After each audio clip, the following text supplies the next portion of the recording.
maliit na isda. Ayaw nila kainin, tay. Tay. Maliit na isda, oh. Ayan. Nagkaroon silang tatlo kung sino ang unang dadampot. Ayan na. Kaya na ng isa. Maliit na isda. Bakit mga martitong papusa na to, no? Walang panalo si ano. Nanalo Chiko. Panalo si Michiko.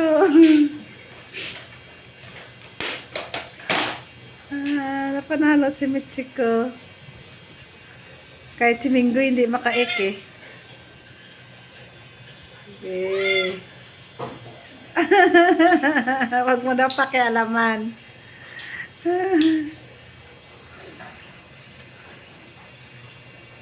Ginatampa ni Michiko palang lumapit tayo sa dapi. Sa ano tayo, sa isda ang maliit, no?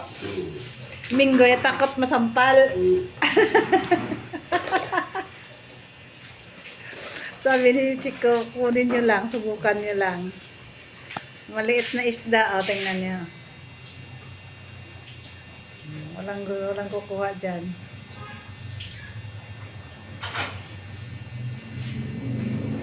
Ayan na, nakuha ko naman ng isa. Subukan mo. Sabi ni Michiko, sige, subukan mo, kunin.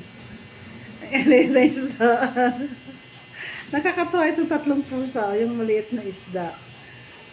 Subukan mo. Ayan silang tatlo nagmi-meeting. Ayan, kinuha ng isa, oh. Kinuhit.